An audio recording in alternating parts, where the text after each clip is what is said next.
Hey y'all, my name's Mare. Welcome back to my channel. Today, I'm just going to be giving y'all a life update, why I haven't been posting to booktube, because you might have noticed that this is my first video in a long time. And to be quite honest, I'm still not sure if I'm going to post this yet. I am just not really sure where my place in booktube is right now, and we'll get into that. If you don't want to listen to this little spiel and whatever emotions that I'm going to get off my chest, you can just go ahead and skip to the mid-year freakout tag, because that is what we're going to be doing today. I honestly did not think that I was going to be filming today. As you could probably tell by my attire, I almost didn't even put my contacts in because my eyes were like glaring red because they were just burning when I put them in, but the ring light glare was so bad, so you're welcome for actually trying today, at least slightly. I did sleep in these clothes, but whatever. Welcome to my new apartment. I have not filmed in this apartment yet for this channel. I actually do have another channel that I have been posting to, so if you don't want inconsistent content from me, maybe go there. It's Magic with Mare. I'll link it in the description if you are interested. But basically, little life update, I am doing the Disney College Program, which is an internship by Disney in Orlando, Florida. So I am in a new apartment. It's beautiful. I love it. And I am basically working for the Disney company, and it is so much fun. I am legitimately having the time of my life. I love it here. I was doing the program before in spring 2020, before the pandemic started. So my program did get cut short. So I am just very grateful to be back here and doing what I love. I absolutely love making magic every day, and it's just so surreal that I get to do that because I never in a million years thought that I would at this point in time last year. So I'm just so thankful, and I'm honestly living my best life. And I do miss booktube, but I also do have another channel to focus on that I really love doing. I'm doing Disney World vlogs, which is just my brand. It's everything that I love doing. So I'm just so happy that I get to do that on a different channel and have that creative outlet. So while I do miss booktube, I really liked the creative process behind booktube, and I felt like a lot of the joy had been taken away from me because I felt like I didn't really belong in the community anymore. I didn't really feel like my friends were my friends anymore, and I just was kind of in this weird limbo state where I just felt this pressure to post content because it was surrounding an idea. Because like I said, I loved booktube for the creative outlet aspect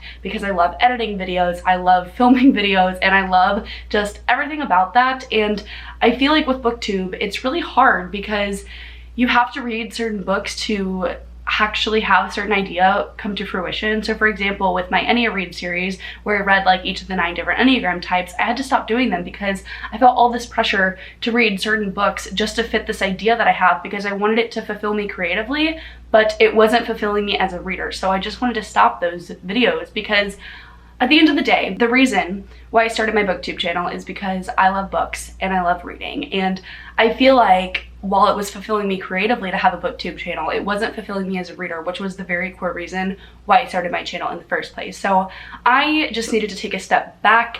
I needed to make sure that I was reading the books that I genuinely loved to read, and that there wasn't this pressure on me to read it for a certain video or for a certain reason, or because it was trendy or because it was popular. Like, I have just been reading whatever I want to and not following a TBR. And I mean, you could be arguing that I was doing that before, but I still felt this pressure to read a certain number of books to feel like I fit into the community. And I still felt this pressure to read certain types of books to keep up with trends. And I just don't feel that way anymore. And I'm just really relieved that I've been able to read whatever I've just been itching to read in the moment. I've just been looking at my book card and be like, oh, okay, like what looks good today? And that's how I pick a book. And when I tell you, it's just a huge relief off my shoulders. I'm so happy to be in a place where I'm actually loving reading. I might not necessarily be loving all the books that I'm reading because there have been a bunch of duds. I probably will do a video where I talk about books that I've read recently that I haven't talked about in previous videos, so look out for that, but also maybe don't, because I don't know if I'm going to be consistent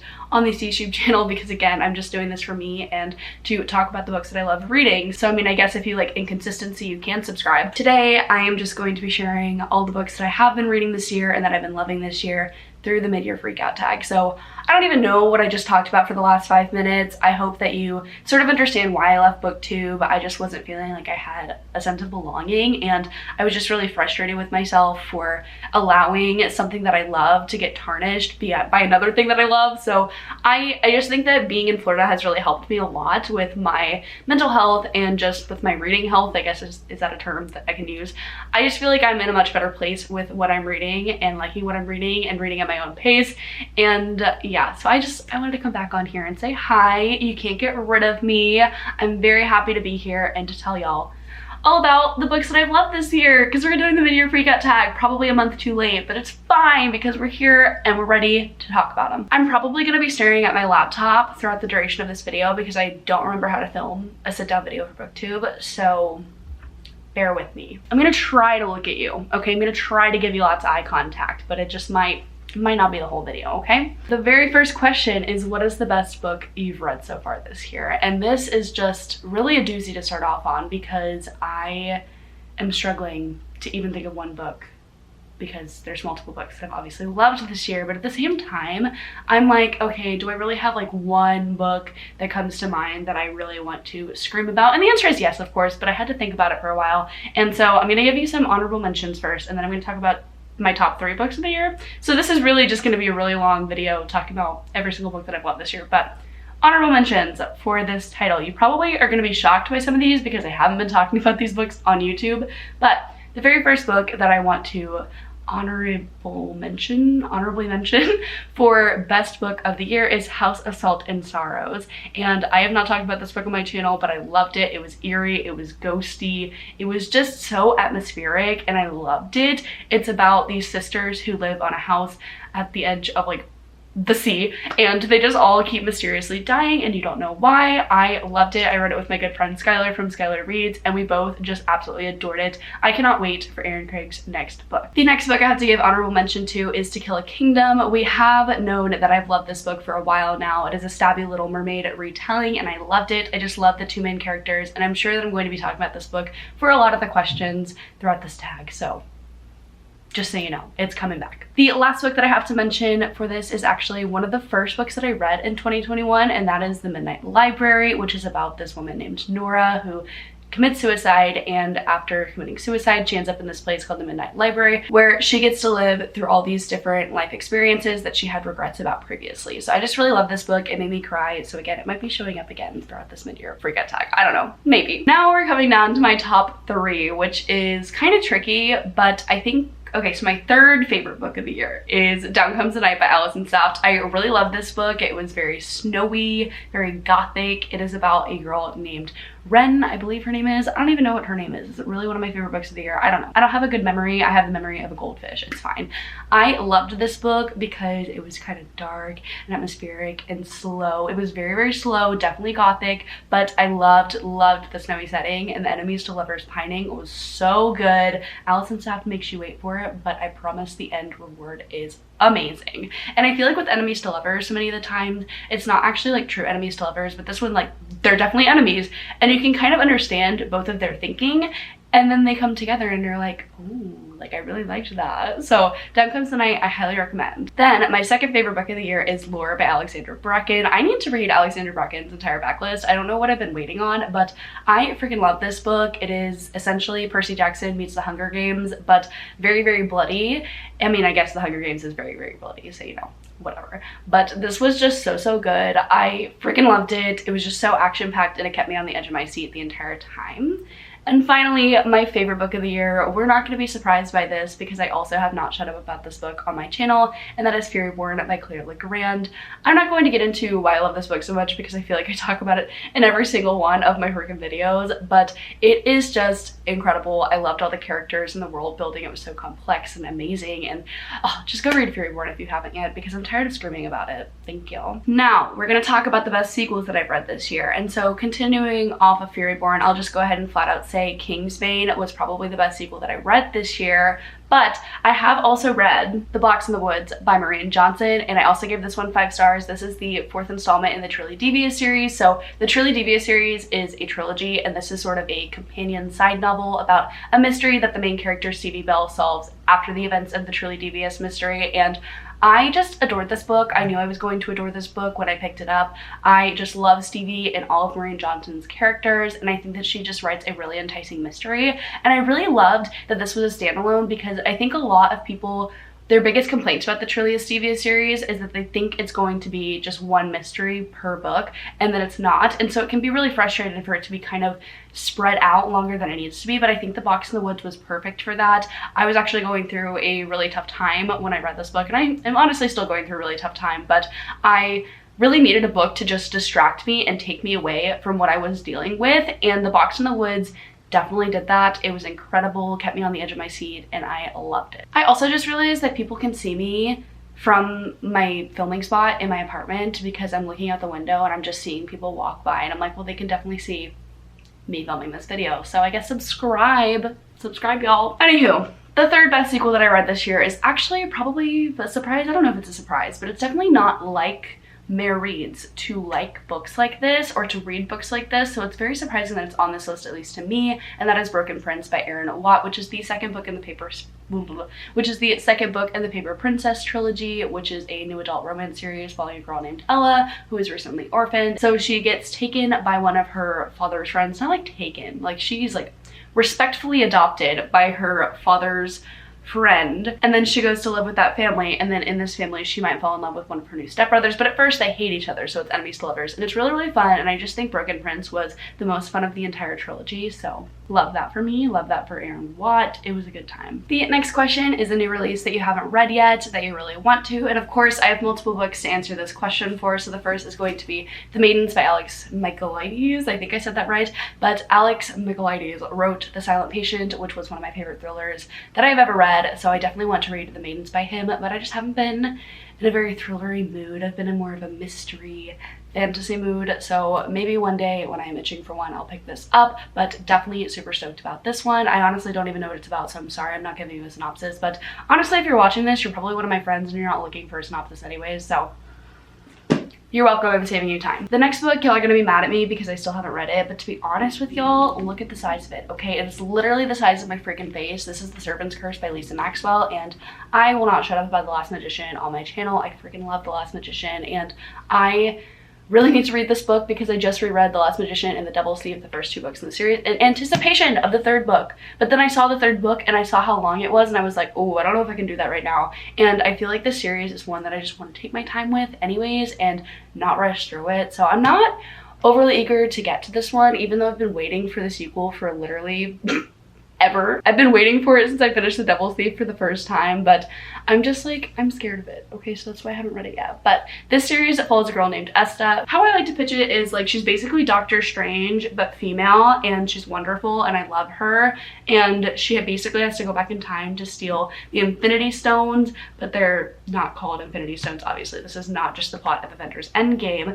There's lots of just great representation, diversity. I love the cast of characters in here, and if you haven't read The Last Magician series by Lisa Maxwell, you need to get on it because I really am tired of screaming about it. Like, you can hear it in my voice, like I'm just tired of telling you to read this, so please go read it if you're looking for a great diverse YA fantasy series. But I still haven't read the third book, so oops. Next, we got more books to talk about, and this one, oh, this one's not spicy. The next question is spicy. I thought this was gonna be like a little controversial question, but this question asks, what is my most anticipated release for the second half of the year? And I was gonna give multiple books, but I think the only one that really comes to mind is the sequel to Where Dreams Descend, which is When Night Breaks. Where Dreams Descend is this Greatest Showman, Phantom of the Opera sort of vibey book, and I really loved it. It's really great, and you should read it too, and then you can be excited for the sequel with me. Oh my god, do y'all hear the thunder?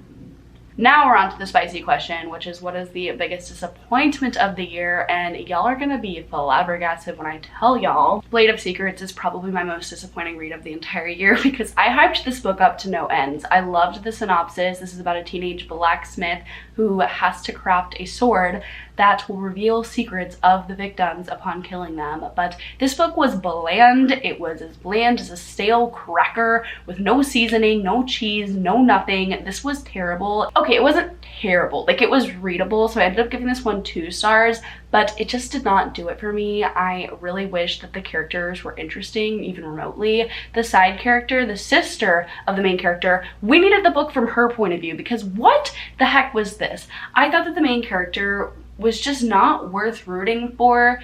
She did not have any appeal to me. I was like, why is the love interest even interested in her? Like, she is not cool at all. And her sister was just so cool, and I wanted to know more about her. So I was just disappointed. I feel like this could have been done so much better, because the synopsis literally was the most interesting thing that I'd ever heard about, and the follow-through was just bad. So RIP. Now we have another question that's sort of spicy. I don't know if it's called spicy. I mean, it's a question, but this one says, what is the biggest surprise of the year? And I think for me, my biggest surprise was Second First Impressions by Sally Thorne, because I had previously read The Hating Game by Sally Thorne and I didn't really love it. I just thought it was a little bit overhyped, but Second First Impressions really was great for me. And I know that might be a controversial opinion. I have heard that not as many people like it as much as The Hating Game, but I think that what The Hating Game lacked for me, Second First Impressions really did have, so that's why I probably liked it so much. But I just thought that the romance between the two main characters was so believable and natural, and I loved the friends to lovers, and also just having a bad first impression and having to amend that was just super cute, and I loved that idea. I loved the setting of a retirement home. I loved the turtles. It was just super cute. I highly recommend. The next question is, who is your new favorite author? And obviously this is going to have to be Claire Legrand. She did write Furyborn, after all, my queen. Me and Skylar are actually trying to make our way through Claire Legrand's entire backlist, and we have been failing because we just both have not been reading, but we are going to read all of her books eventually, I promise. But I did read Some Kind of Happiness, which was a middle grade novel by her, and I did really enjoy that one as well. So I know that she is a very consistent, versatile author, which I really appreciate, because Some Kind of Happiness is a middle grade, whereas Furyborn is more of a new adult, young adult fantasy series. And the range of Claire Legrand is just immaculate, incredible, show-stopping, stunning, all of those words. And I just can't wait to read all of her books in the future. And I also want to say Alison Saft is probably going to be one of my favorite authors, because Down Comes the Night was written so beautifully. It's so stunning. I absolutely loved her writing style. It really just sucked me in, and I never wanted to leave her world. So that was a really great job. I cannot wait for her next book, which I think comes out late this year or maybe early next year. So very excited for that. That will definitely be one of my most anticipated books of the next few months, next year, whatever it comes out. The next question is, who is your newest fictional crush? And I think I'm gonna have to say Simon from Furyborn. I'm not gonna get into it because first of all, my camera light is flashing at me, and second of all, I don't think I need to give a reason why I love him. My new favorite character is probably Andrew from the Foxhole Court. I just really love the Foxhole Court. It was a super fun time, and Andrew just has so many layers to him. He's like an onion. Love that man. Next is a book that made you cry, and that is definitely We Are Okay by Nina LaCour. This is one of the best books that I've read this year by far, and it was just so good and so sad. A book that made me happy, definitely Cool for the Summer by Delia Adler, I believe is her name. It was just so fun, and it took me by surprise for sure, because I don't know what I was expecting about a Demi Lovato inspired story, but it was super fun, super cute, super adorable. I loved all the characters in this, and I really did root for all of them. It's about a girl who basically fell in love with this girl one summer, but now that she's back, she's gotten the boy at her high school, so she's kind of having all these internal feelings and conflicting thoughts. It was just really fun to read about, and I really just loved it. It was super cute and put a smile on my face. The next question is favorite book to movie adaptation, and to be honest, I don't really watch movies, so I was gonna skip this question, but I did read To All the Boys, the third book, and I liked it, and I liked the movie, so I guess that counts. The next question is my favorite video that I've done this year, and I'm going to say my Amazon book recommendations video. I feel kind of far from my content right now, but I am really proud of that video, so if you haven't watched it, definitely go look in the cards or in the description. I read books that my Amazon wishlist recommended to me to see if that was a good way to get book recommendations, and I just really love the idea and the follow through of it, so that's probably my favorite video that I've made this year. The next question is most beautiful book that you've bought this year, and to be honest, I don't really have one. I haven't bought that many books, but the prettiest book cover that I've read this year is definitely We Are Okay by Nina LaCour. I mean, look at that color scheme. Immaculate. And the last question is, what books do you need to read by the end of the year? And the first one that comes to mind is Raybear, because I've heard nothing but amazing things about this, and second of all, because I got an ARC of the second book in a Goodreads giveaway, and I didn't actually know that I won the Goodreads giveaway until it showed up at my house, and I was like, why do I have an ARC of Redemptor? And then I was like, oh, like I entered a Goodreads giveaway and I just went to my spam email, I guess. So I have to read Raybear because I want to read the ARC that I got before it comes out, because that's the point of having an ARC. But I also really need to read The Serpent's Curse, obviously. So those are probably my highest priorities, but will I actually read them in the next few weeks? Probably not. That is all for the mid-year freakout tag. I really do have to go because my camera is yelling at me that it is dying, and that's really rude because it said it had a full battery when I started filming this video, so I probably just talk a lot. Anyways, thank you all so much for watching this video. You can subscribe if you want to, but I can't promise that I'm going to be posting another video anytime soon. I really enjoyed talking to y'all today. It felt good just to talk about the books that I love because I haven't done this in so long, so I truly am grateful if you watched it all the way through. Don't forget to like this video if you did like it. It really supports me and my channel, and I will see y'all in the next video, perhaps, if there is a next video. Bye!